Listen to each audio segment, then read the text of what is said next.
Some horror games attempt to be more effective by making players feel defenseless and in a constant state of adrenaline. While others may offer item management and weapons, they may become overpowered, which limits the scare's impact.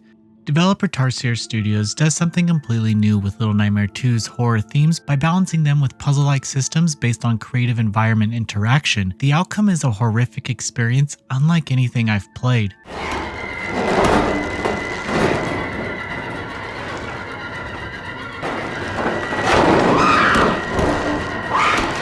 Little Nightmares 2 stars a new protagonist named Mono, whose first goal is to save Six, the protagonist from the first game. The developers focus on the user throughout the entire game as they introduce a small taste of their puzzles and then test your skills with some tougher encounters. This is seen early on as you avoid traps and navigate the environment. There's an emphasis on exploration, but the overall direction is clearly defined, making it difficult to get lost, so there's no need to try and brute force your way through any of the events. The story is completely silent, and the two characters interact through small grunts. Still, there is a narrative here. Evidently, a tower is sending out a signal putting the inhabitants of the city into a trance. The two characters' goal is to put a stop to it, but the one causing the signal is hot on their trail. This narrative is pieced together through major levels, but much of the finer points are left up to the player. Still, Mono and Six's relationship has some really high points, such as when they were almost crushed and the game took a second to show an animation of them just staring at each other for a second. It was as if they were surprised that they even survived and glad that they were both alright in one scene. Many moments like this lead to a twisted and shocking conclusion.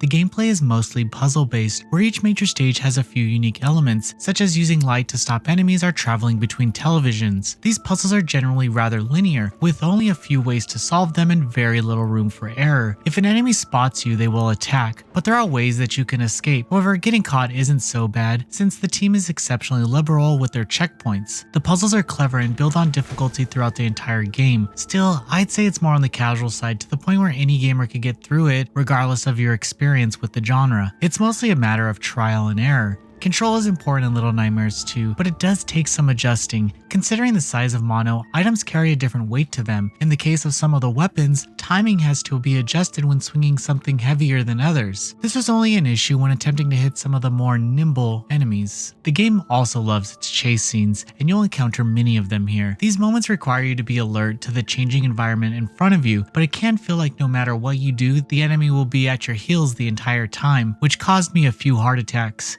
Surprisingly, adding a second character to the adventure worked exceptionally well. The two characters each took up responsibilities when solving puzzles without any real guidance. It is possible to call out to Six, but she typically did whatever I needed without asking. I also enjoyed how she interacted in certain rooms. Little things like picking up a toy to play with or helping with the puzzle were just some of the ways that she pulls her weight throughout this adventure. Sometimes running wasn't as responsive as I would have liked, which caused issues during late game puzzles. However, I think the only area that the game lacks in is exploration and what objects Mono can and can't interact with. There's no clear identifier, but the game knows how to lock you out of going anywhere you aren't supposed to be. I would have enjoyed a little more freedom and rooms to break up the linear progression. Still, there are collectibles to be found in the form of new hats and glitched characters. Little Nightmares 2 is a dream, or a nightmare, depending on how you see it. The lighting is incredible as the developers uniquely use the color black to guide the player in the right direction. The world is exceptionally depressing, yet beautiful at times, as seen when the two characters are doing things like running in the rain together. There's just some excellent design work here, and I feel like the QA team that was put on this project played a big part in making sure these puzzles were user-friendly and timed well. Sound design is an absolute masterpiece, and the music is put on hold for many parts of the adventure. Sometimes the only thing you hear is the noise Mono and Six are making, which is often unnerving because you don't want to bring any attention to them. During the game, I did encounter some event flags that didn't seem to trigger, such as a trash can lid not closing, but thanks to checkpoints I was able to load back into the game, which fixed everything.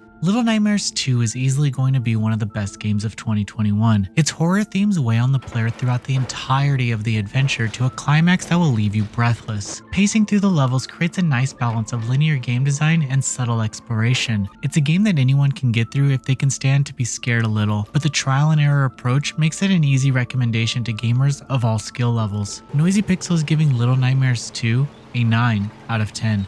Thank you for watching. Please read the full review at noisypixel.net. Noisy Pixel is run by a group of gamers who work hard to deliver news, reviews, previews, and more. Please subscribe to keep up with all our future content.